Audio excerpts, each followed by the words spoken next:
আজ তোমাদেরকে ডাকি আসো ঐক্যবদ্ধ হয়ে ক্ষমতা অর্জন করিয়ে যে রাস্তায় তারা আমার মসজিদকে মিটাচ্ছে, যে রাস্তায় তারা আমার মাদ্রাসাকে মিটাচ্ছে, যে রাস্তায় তারা আমার আখরাকে নিয়েছে, ওই রাস্তা দিয়ে হেঁটে গিয়ে বাবা তৈরি করে আমাদের আখরাকে ফিরিয়ে নেব। পাশাপাশি আমাদের চাওয়া পাওয়া প্রয়োজন যা আছে আল্লাহ পাকের দয়াতেও সেটাও ইনশাআল্লাহ মিটে যাবে। আর যদি তা না করে ঘুমিয়ে থাকে চাই আদায় করো, সময় কিন্তু বড় সংক্ষেপ, আফসোস করতে হবে। বিগত দিন যা বলেছিলাম আজকে তাই ঘটছে, আজকে যা বলছি কাল ঘটে যাবে ইনশাআল্লাহ। আসেন আমার রাসূলুল্লাহর দাদা বলেছিলাম ওই বাচ্চাগুলোকে বারবার বোঝাতে লেগেছে, হে বাবা ছেলে মায়ের কাছে ফিরে যাও বাবা। ওই বাচ্চা দুটো বলতে লেগেছে, ইয়া রাসূল হাবিবাল্লাহ আমি যাব না, হুজুর আমাদেরকে পাঠিয়ে দেবেন না, মাকে বলে এসেছি ভাই জীবন দেব না। রাসূলুল্লাহর জালিমের বিরুদ্ধে লড়াই করে আবু জেহেলকে খতম করে দেব। ইয়া রাসূলুল্লাহ হাবিবাল্লাহ আপনি আমাদেরকে আপনার রাস্তায় সরিয়ে দেবেন না। এই বলে বাচ্চা দুটো কাঁদতে লেগেছে।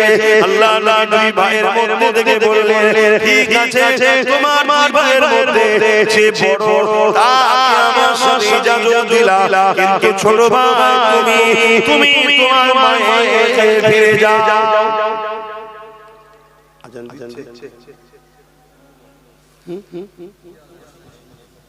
আচ্ছা মহল্লার আজান হয় না, মহল্লাটা হলে বলবেন, কথা বুঝে আসছে কেন? এখন তো লাউড স্পিকারে আজান হয়, এইজন্য মহল্লার হকটা আদায় করতে হবে। তাহলে একটা কি এক বড় ভাইকে বলবো আপনি যান, আপনি আমাদের সাথে থাকেন, ইজাজত রাসূল বাবা তুমি আমাদের সাথে থাকো। যখন এখন এত করছো আর তার মধ্যে থেকে তুলনামূলক যে ভাই ছোট ছিল তাকে রাসূল বললেন তুমি বাবা মায়ের কাছে যাও। ছোটটাই কথা কান্না শুরু করে ভাবো কাঁদছি। আর আজকে যদি আমরা হকের পক্ষে থাকার জন্য ছেলে আমরা কান্না করি, আর তাদেরকে লড়াই ময়দান সরিয়ে দেওয়া হচ্ছে যে আমরা জীবন বন্ধ করলাম। কি তাদের ঈমানের টেস্ট ছিল, কি তাদের ঈমানের পাওয়ার ছিল। আল্লাহ আমাকে হিদায়াত করেন, বলুন আমিন। আল্লাহ আমাদেরকে হিদায়াত করেন, বলুন আমিন। ভাইরা নওজওয়ানেরা প্রাণেরা এ নবীকে প্রেমিকেরা ওই সময় ছোট ভাই বলতে লাগলে, ইয়া রাসূলুল্লাহ ইয়া হাবিবাল্লাহ লড়াইয়ের ময়দানে বড় ছোট ব্যাপার নয়, লড়াইয়ের ময়দানে ক্ষমতার ব্যাপার রয়েছে। ইয়া রাসূলুল্লাহ হাবিবাল্লাহ আমাকে বড় হতে পারে, আমার ক্ষমতাও থেকে বেশি। হুজুর আপনি আমাকে কুস্তি লাগিয়ে দেখো, আমি ওকে পরাজিত করে দেব। আল্লাহ নবী সবটাই বুঝতে পারলে রাসূল বললেন, সাহাবারা দেখো দেখো দেখো দেখো আল্লাহকে কতটা ভালোবাসে এই বাচ্চা, দেখো দেখো দেখো বাবা এই বাচ্চা রাসূলকে কতটা ভালোবাসে। এই যুবকেরা জানেরা আল্লাহ নবী সাহাবাদেরকে ডাকলেন, তাদের মধ্যে কুস্তির প্রতিযোগিতা শুরু হলো। কিন্তু কুস্তির প্রতিযোগিতার আগে ছোট ভাই বড় ভাইয়ের কানে বলে দিল, ভাই আপনি তো বড়, আপনি তো জিতে যাবেন, ক্ষমতা আপনার বেশি, কেন আপনি জান্নাতে যাবার রাস্তা আমার আটকে দিয়েছে? আপনি আমাকে একটু জিদা সুযোগ না দেন। এই কথা হয়ে গেল। আল্লাহ নবী সবই দেখছে, মুচকি হাসি তো সবই জানে। এ যুবকেরা তরুণেরা ছোট ভাই বড় ভাইয়ের গায়ে হালকা করে কাজ করলো, বড় ভাই জমিনে পড়ে গেল, ছোট ভাই তার উপরে বসে পড়ল। পরে তার রাসূলুল্লাহ বলতে লেগেছে, ইয়া রাসূলুল্লাহ হাবিবাল্লাহ দেখে হুজুর আমি জিতে গেছি।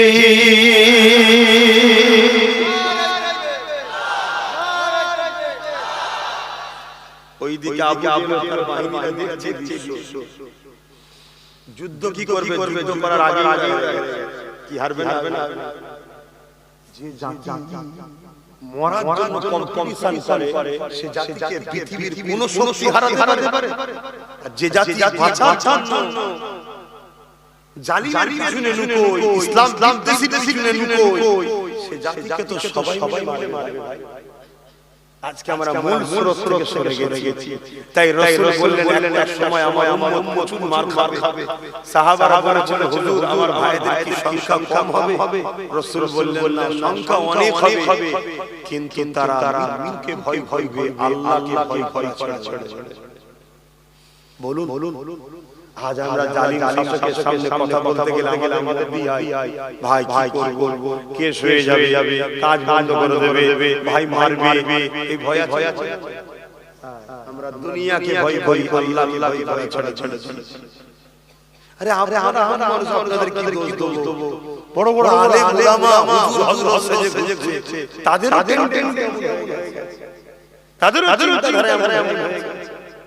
না এই মুহূর্তে যত আলেম উলামা যত আছে সবাই যদি একসাথে তলায় এসে এই মুহূর্তে একটাই কথা বলে, ওয়াকাফের দুশমন যারা আমাদের দুশমন তারা, ওয়াকাফের বন্ধু যারা আমাদের বন্ধু তারা, আমরা ছাড়া কোনো বেটা বাংলাদেশ ক্ষমতায় থাকতে পারবে না। তাহলে এই মুহূর্তে আমাদের দাবি সবাইকে মানতে হবে না, কিন্তু আমাদের খেয়াল আছে হ্যাঁ গুটি গালে আমা পীর জাদা কথা বলছে কার কিন্তু সেটা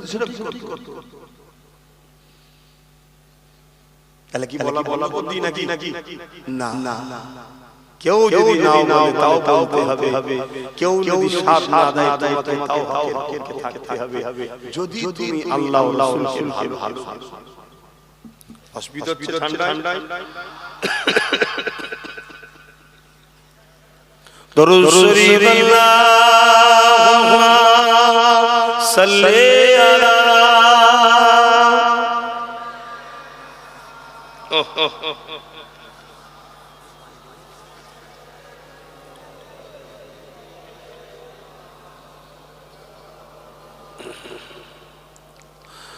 মধুর চেয়ে মধুর আরো আমার নবীর নাম,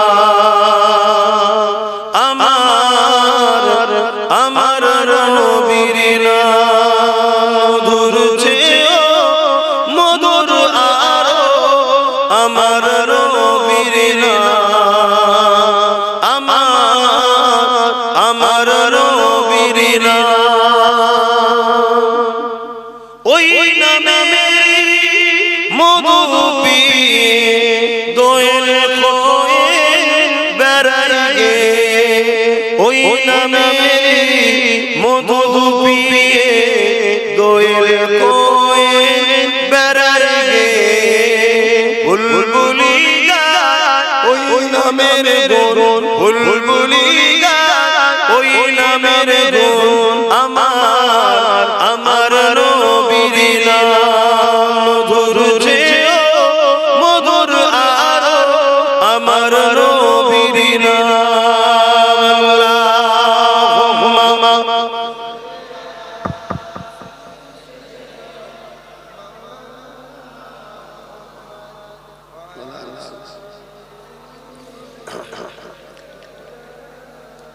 ভাইরা কি কথা বলবো না, শেষ করে দেবো। অসুবিধা হচ্ছে না, ভালো লাগছে না তো? কেন আপনাদের উপরে তো একেবারেই নেই, তবে আল্লাহ নিয়াম গাছের ছাওয়া তার এটা নেহরে পড়ে পুরো খোলা আমার চারিদিকে একটা ঠান্ডা ভাব লাগে। শুধু এটা নয়, এই এলান যখন রাসূল করেছিলেন বদরের জমিনে, এই মক্কা মদিনা শরীফের জমিনে কি আসো যেতে হবে, ওই সময় একটা বাড়িতে বাপ আর বেটার মধ্যে লড়াই হয়ে গেছে। এই লড়াই দুই জায়গা দখল নিল। এই লড়াই বারবার দেশের লড়াই নয়, এই লড়াই আমাদের নয়, কম্পিটিশনের লড়াই। কি লড়াই? বাপ বলছে আমি রাসূলুল্লাহর সাথে যাব, আবু জেহেল খেলতে, ছেলে বলছে আমি রাসূলুল্লাহর সাথে যাব। বাপ বলছে তুমি ঘরে থাকো, ছেলে বলছে না বাবার বয়স হয়েছে, আপনি ঘরে থাকে, আমি রাসূলুল্লাহর সাথে যাব। জোরে বলে সুবহানাল্লাহ। হাই তাদের কি কম্পিটিশন ছিল। আজ যদি সময় ডাকা হয় চলো আগামী দিন মসজিদ মাদ্রাসা ওয়াকাফ বাঁচাবার স্বার্থে জালিমদের বিরুদ্ধে লড়াই করতে হবে। তুমি আমি বলবো আমার মাঠে চাষ আছে, আমার বাজারে চলে যেতে হবে, আমার কাজ আছে, দোকান খুলতে হবে, কি বলি হাই হাই অত সহজ এটাও করতে হবে। কিন্তু কখনো যদি তোমার প্রয়োজন হয় দিনের স্বার্থে তোমার জীবনকে দিতে, সেদিন তোমাকে দুনিয়ার দিকে তাকালে হবে না। যত গাড়ি বাড়ি জমি জায়গা, আহা পরিবার স্ত্রী বাচ্চা সন্তান সব রেখে দিয়ে চলে যাবো, হবে না। তোমার যদি মরণ থাকে তবে তো মরবে, না হাজারো লড়াই ময়দান থেকে তুমি বিজয় হয়েই ফিরবে। জোরে বলে সুবহানাল্লাহ। হযরত সালাউদ্দিন আইয়ুবী 125টা লড়াই করেছে, প্রত্যেকটা লড়াইয়ে বিজয় লাভ করেছে। আর উনি প্রত্যেকটা লড়াইয়ে যাওয়ার আগে আল্লাহর কাছে দোয়া করতেন যে আল্লাহ আমি যেন শহীদ হই। কিন্তু একটা 125টা লড়াইতে সব লড়াই বিজয় লাভ করে শহীদ হই। জোরে বলে সুবহানাল্লাহ। আবার লড়াই কেমন লড়াই? একটা যুদ্ধ হয়েছিল মুতাত যুদ্ধ, যেখানে রোম এম্পায়ারের সাথে লড়াই। রোমের রোমারিয়াদের সৈন্য ছিল 2 লক্ষ। আর সালাউদ্দিন ইমাম হযরতে আমার নবী পাক সাল্লাল্লাহু আলাইহি ওয়াসাল্লামের সাহাবী, তিনাদের সংখ্যা ছিল মাত্র 3000। ভাবতে কোথায় 2 লক্ষ, কোথায় 3000। তারপরও সাহাবারা বিজয় হয়েছে খালিদ বিন ওলীদের নেতৃত্বে। আল্লাহু আকবার। জোরে বলে সুবহানাল্লাহ। হযরত সালাউদ্দিন আইয়ুবীর কথা ভাবো, এসব ইতিহাস যুবকদের জানা দরকার। জানো তো নাকি সব শুনবে পড়বে। মুনাফিকরা যুগে যুগে ক্ষতি করেছে, তোমরা জানো না। হযরত ইমামে হুসাইন পাক কারবালায় গেছে মাত্র 72 জনকে নিয়ে। আর এজিদ বাহিনী এসেছে 25,000 এর মধ্যে 13,000 ছিল আলেম উলামা মুফতি এজিদের পক্ষে। ভাব তা আজকের এজিদের উত্তরসূরিদের পক্ষে আলেম উলামা আছে না?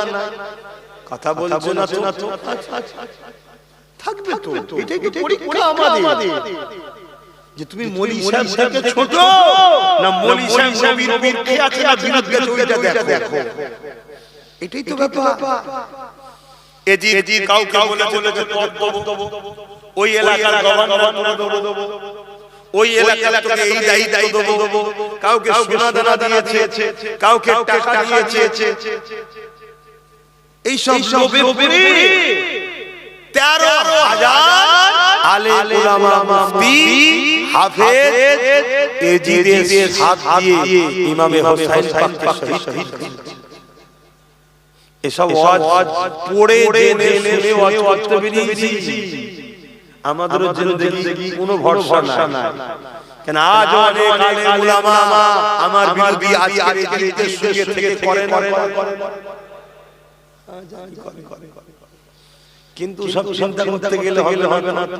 আমরা তো দাবি করি যে আমরা হুসাইন পাকের গোলাম। কি দাবি করো না? আমরা হুসাইন পাকের সঙ্গে জান্নাতে যাব, বলো না? তো মুখে হবে, প্রমাণ দিতে হবে না যে আজকের এজিদের বিরুদ্ধে আমরা থাকবো। তবেই তো হুসাইনের পক্ষে থাকবে। এজিদের পক্ষে আর বলবে আমরা হুসাইনের পক্ষে। এই মুনাফিক ছাড়া কি হতে পারে? দুনিয়াকে হয়তো তুমি ধোঁকা দিয়েছো, আমার আল্লাহ ধোঁকা দিতে পারবে কি গো? আমার আব্বা জানে শুনছো, ছেলে ঠিক ছিল নাকি? মুরব্বিরা কি বলছে? ঠিক ছিল। সারা জীবন ওয়াজ হচ্ছে, নামাজ পড়ো, রোজা রাখো, হজ করো, দাঁড়িয়ে রাখো। সারা জীবন ইসলামে ছাড়া নামাজ পড়তেই হবে, সবাই জানে। কিন্তু নামাজ পড়ে যদি এতিমের মাল ঝেড়ে খায়, সে নামাজি হবে, এটা কজন জানে? নামাজ পড়তে হবে সবাই জানে, কিন্তু নামাজ পড়ে যে বেদ দিয়ে পড়লে নামাজি হবে।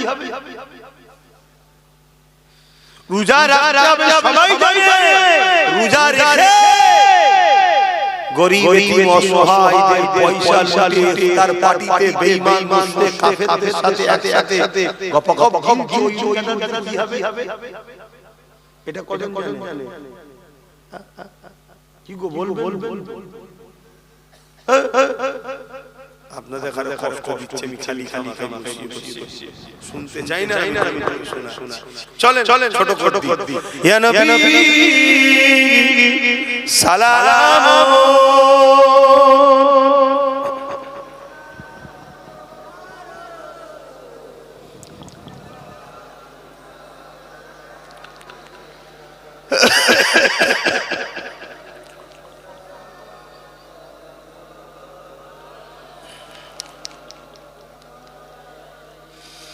বহু মুসলমানের ছেলে আসে ইদানিং দেখছি যখন সালাম করাবার সময় হয় সালাম না দিয়ে চলে যায়।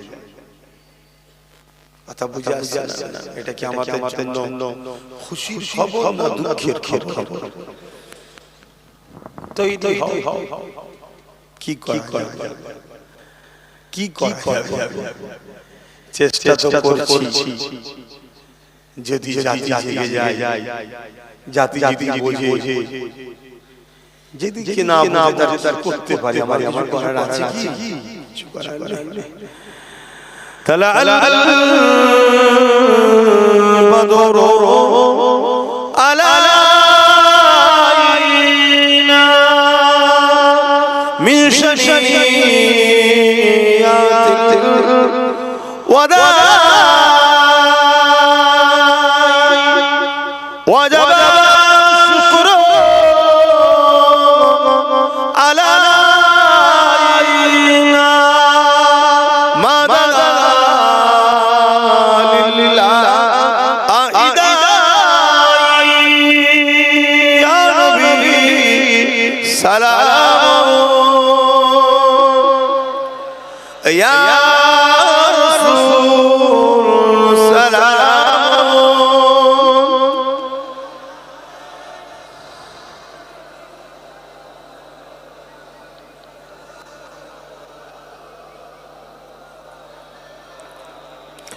পরিলো আল্লাহ আরবানি পোহালো দুঃখে এর জনি হইল জগৎ অনুরানী আমিনা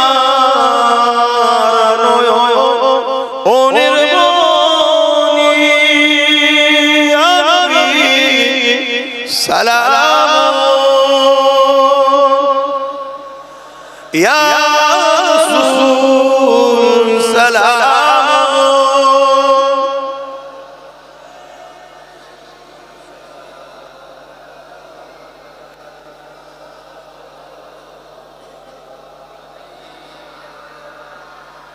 يا نبي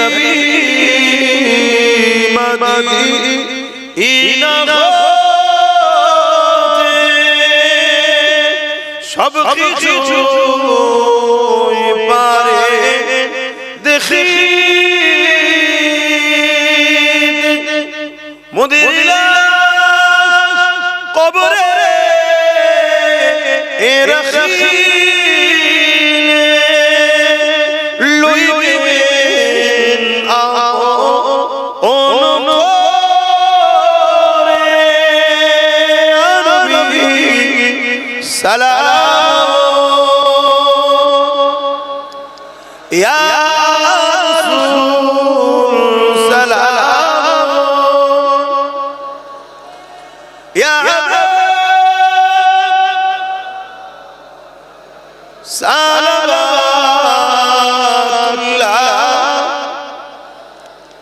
সকলে গায়ে বসে দোয়া হবে বালাগাল উলা কামালিহি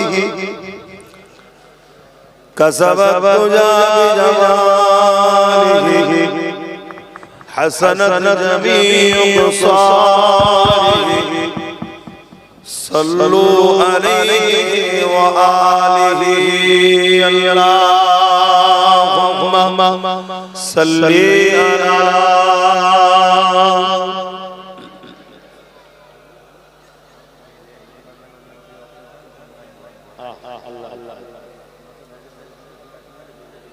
अला अल्लाह अल्लाह अल्लाह खुदा की अज़मत क्या है मोहम्मद मुस्तफा जाने मकामे मुस्तफा क्या है मोहम्मद का खुदा जाने खुदा की अज़मत क्या है मोहम्मद मुस्तफा जाने मकामे मुस्तफा क्या है मोहम्मद का खुदा जाने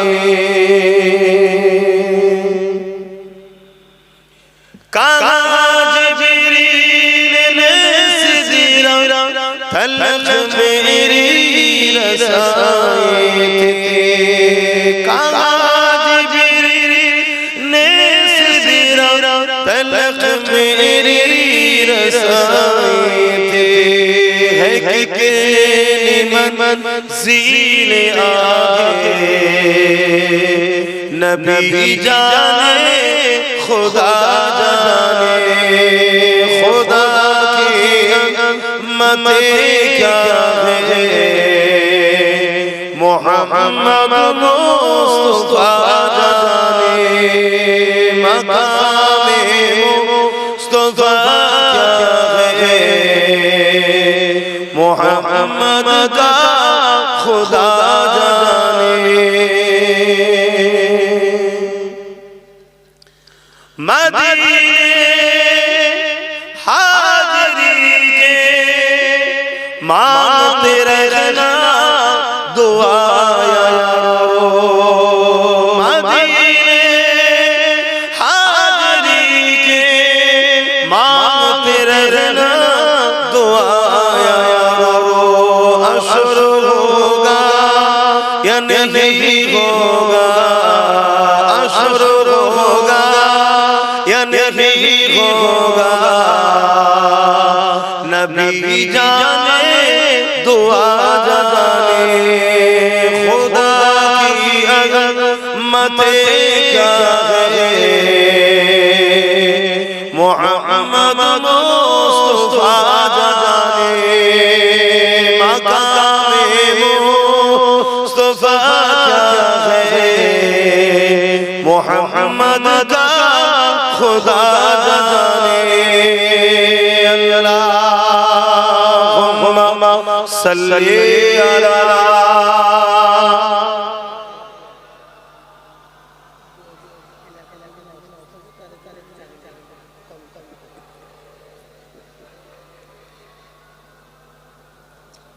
আল্লাহ রাসূল বলছেন কিয়ামতের দিন আল্লাহ বলবেন অনেক বান্দাকে যে বান্দা তুমি কোথায় যাবে বান্দা বলবে আমি জান্নাতে যাব আল্লাহ পাক বলবে দুনিয়ায় যখন আমি অসুস্থ ছিলাম তুমি কি আমায় দেখতে গিয়েছিলে না আমায় সাহায্য করেছিলে ওই সময় বান্দা বলবেন আল্লাহ আপনার আমার বিমার হয় অবশ্যই আল্লাহু সাইয়্যিদ কাদির আল্লাহু সামাদ কোন জিনিসের মুখাপেক্ষী তিনি নয় কোন দুর্বল বিমার তাকে স্পর্শ করতে পারে না আল্লাহ বলবে বান্দারে আমার যখন কোন বান্দা বিমারে ছিল তার পাশে যদি দাঁড়াতিস তাকে যদি দেখতে যেতিস ওটা তো আমারই বান্দা আমার জন্যই হতো জোরে বলে সুবহানাল্লাহ শুনলাম এই গ্রামে দুজন বিমারি মানুষ আছে জলসা কমিটি সেই বিমারি মানুষের চিকিৎসা ও সহযোগিতার জন্য আপনাদের কাছে যাচ্ছে একটু পাশে দাঁড়ানোর দরকার আছে এটা কি ইবাদত নয় শুধু নামাজটাই ইবাদত, এটা কি ইবাদত নয়? এটাও তো ইবাদত।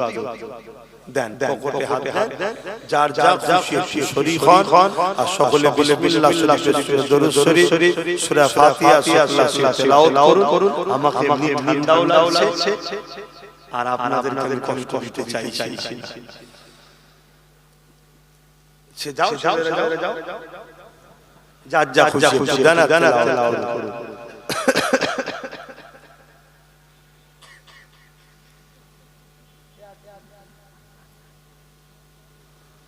একটু ছেলে দাও না, এইদিকে ছেলে দাও।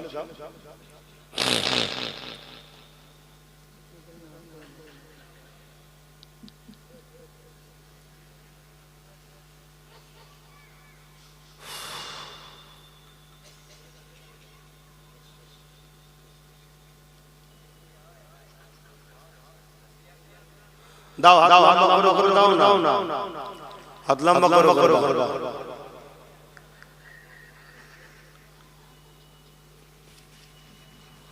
এই থেকে আপনি ওঠো না, দেখো আরেকজনের সাথে তাদেরটা ধরো না, এটা ভালো সেবা করছো।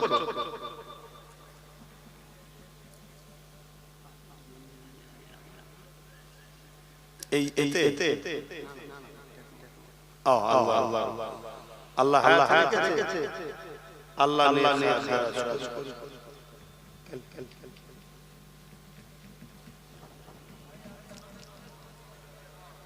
আল্লাহ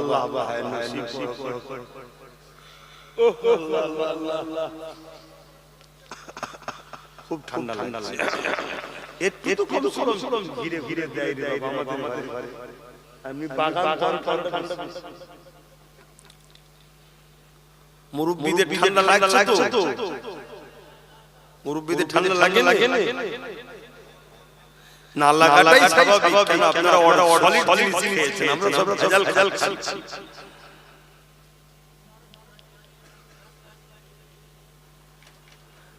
একতরফা কি প্রেম হয়, আমি মুখে যাবার আবার শুধু শুনে যাবে না, সাথ দিয়া ছিল না।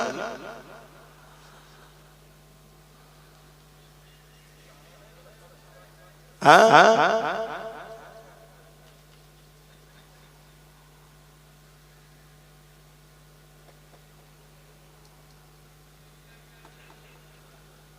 দাও, যার খুশি শরীক হও। আল্লাহ সবাইকে শেফা দেন, যে মানুষ অসুস্থ আছে আল্লাহ তাদেরও শেফা দান করেন, বলুন আল্লাহুম্মা আমিন।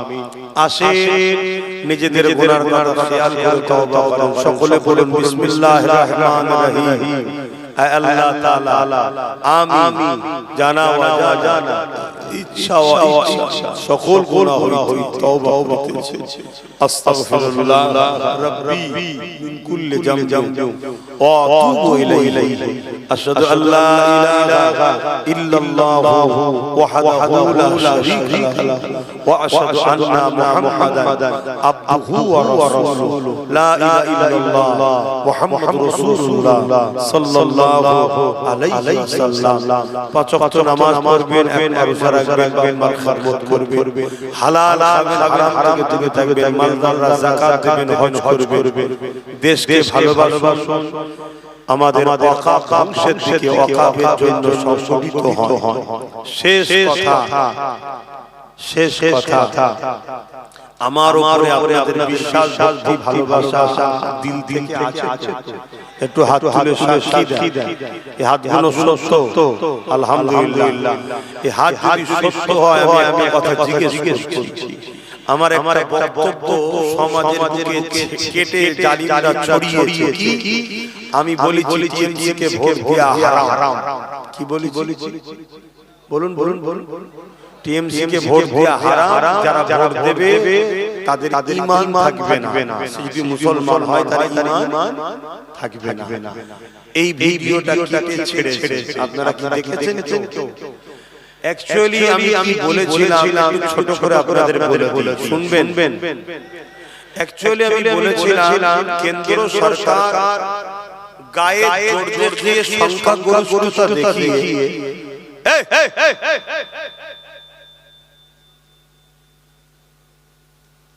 এদের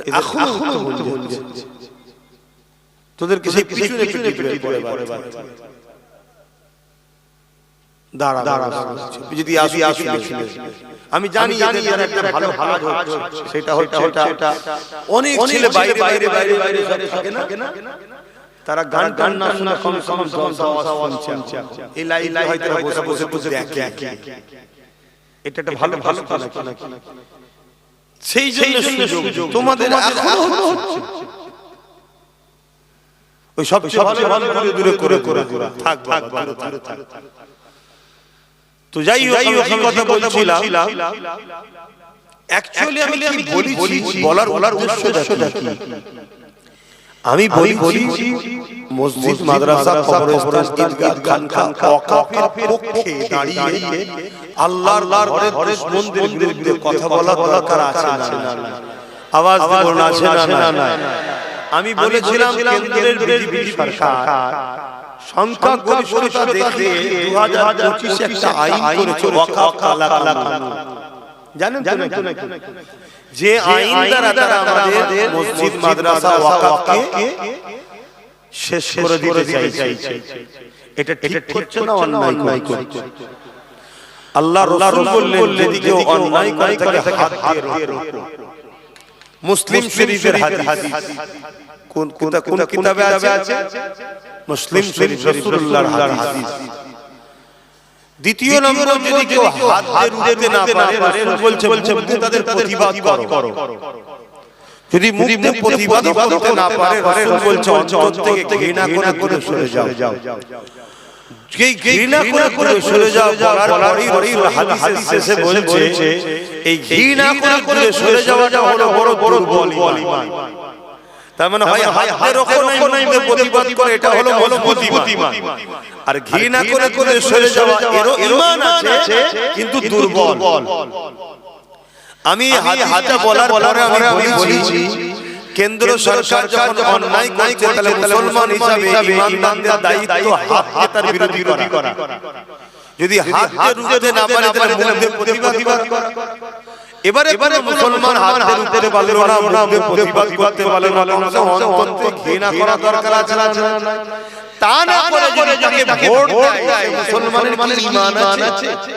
আমি এইটা বলেছি প্রথম, বলার পরে আমি বলেছি সেই কেন্দ্র সরকারের যদি টিএমসি সরকার দেয়, রাজ্য সরকার, তাহলে তার মধ্যে এর মধ্যে কোনো পার্থক্য রইল? জোরে বলো। তাহলে ও অন্যায় করেছে, ওর অন্যায় শাস্তি দিয়েছে, তাহলে এক না আলাদা? তাহলে এরও বিরুদ্ধে রাসূলুল্লাহর হাদিস বলছে হাত দিয়ে রোকো। যদি হাতে না পারে মুখে প্রতিবাদ, যদি মুখে প্রতিবাদ না করো অন্তর ঘৃণা করো, তা না করে মুসলমান একো ভোট দেয় আর ঈমান, এটা তো রাসূলের হাদিস বলেছে। এইটাকে নিয়ে কাটি করে বলছে কি করে বলে যদি ভুল বলে থাকি তাহলে মুমিন তো চ্যালেঞ্জ ক্রিকেটের মাঠে দেখো বাস হবে। যত শাসক এবং কেন্দ্র সরকারের জাম মুলাম আছে দেখো আমি বাস করব। শুনছেন না? যদি ভুল হয় আমাকে শাস্তি দেবে, মেনে নেব। কথা তো আমার নয়, কথা তোমার রাসূলুল্লাহ। আমি তো বলি চুপই বলছি। এরপরও একটা কথা, কেউ যদি বলে কোরআন শেষ হয়ে যাবে, আমার উন্নতি শেষ হবে না, ঠিক করেছে না? বলুন না। আমি জানতে চাইছি আপনারা কোরআনের পক্ষে না কোরআনের দুশমনের পক্ষে? তাহলে আওয়াজ দেবো না, এটা ঠিক না অন্যায়? তার রাসূল বললেন অন্যায় যাইলে হাত দিয়ে রোকো। হাত যদি না পারো মুখে প্রতিবাদ করো, মুখ দিয়ে প্রতিবাদ না করো অন্তরে ঘৃণা করো, দূরে সরে যাও। তা না করে তুমি তাকেই ভোট দিলে, তার মানে কোরআনকে যে মিটে যাবে বলে বা মিটাতে চেষ্টা করে, তুমি সাথ দিয়েছো, তুমি কোরআনের দুশমন, কোরআনের দুশমনের ঈমান থাকে। আমি এই কথাগুলো বলি। আজকে আমি একটা ছোট্ট কথা আপনাদের জিজ্ঞেস করব। মসজিদ মাদ্রাসা কবরস্থান ঈদগাহ খানকা ওয়াকফ হলো জায়গাটার কমিটির নাম। অফ করা, আল্লাহর রাস্তায় উৎসর্গ করা, দান ওয়াকফে লিল্লাহ, আল্লাহর রাস্তায় দান সম্পদকে ওয়াকফে লিল্লাহ বলা হয়। আল্লাহর খুশির জন্য দান দ্বারা সম্পদ। যে জায়গায় মসজিদ আছে, মাদ্রাসা আছে, কবরস্থান আছে, ঈদগাহ আছে, কি গো বলা দরকার আছে না? আমি প্রত্যেকটা জলসায় বলি এটা সবার বলে ভুলেই গেছে অনেকে। যেমন ওই ছেলেটা বলছিল আই লাভ, সবাই ভুলে গেছে মুহাম্মদ সাল্লাল্লাহু আলাইহি ওয়াসাল্লাম। কি অবস্থা চিন্তা। তা আমরা যদি আল্লাহ রাসূল ভুলে যাই, আল্লাহ রাসূলের ক্ষতি হবে। আর তিনি যদি আল্লাহ রাসূল যদি আমাদের ভুলে যায়, আমাদের দুনিয়াতে কি হচ্ছে প্যালেস্টাইনে বিভিন্ন জায়গায়, আর আমাদের দেশে শুরু হয়েছে, আরো বাড়বে। আর পরকালটা আমি জানতে চাই মসজিদ, মাদ্রাসা, কবরস্থান, ঈদগাহ, খানকার যদি কেউ বিরুদ্ধ হয় তাকে আপনারা আমি জানতে চাই। বিগত সরকার বলেছিল মাদ্রাসায় জঙ্গি তৈরি হয়, মুসলমান জবাব দিয়েছিল বলেই তো তারা শিক্ষা পেয়েছে, লাস্টে ক্ষমাও চেয়েছে, ঠিক না বেটা? কিন্তু শিক্ষাটা পেয়েছে না পায়নি। এই শিক্ষাটা যতদিন দিতে পারবেন ততদিন কিন্তু আপনারা গণহত্যার শিকার হবেন না। এগুলো কেন জানেন? এগুলো বলে আপনারা টেস্ট করে এদের আছে চলে গেছে। যখনই দেখবে এদের ঈমান বেশি চলে গেছে, তখনই আপনাদেরকে গণহত্যা করবে। আর গণহত্যা তখন করবে এই কারণে এদের ঈমান নেই, আল্লাহ সাহায্য। আর এটা বলার পরেই যখন আপনারা জবাব দেবেন তখন জালিমরা জানবে না রে ঈমান, এদেরকে মারতে গেলেই আল্লাহ সাহায্য করে। টেস্ট করে ইচ্ছা করে টেস্ট দেখে। তা আজ আমি জানতে চাইছি কেন্দ্র সরকার মসজিদ, মাদ্রাসা, কবরস্থান, ঈদগাহ, কারখানা বিরুদ্ধে জোরে বলো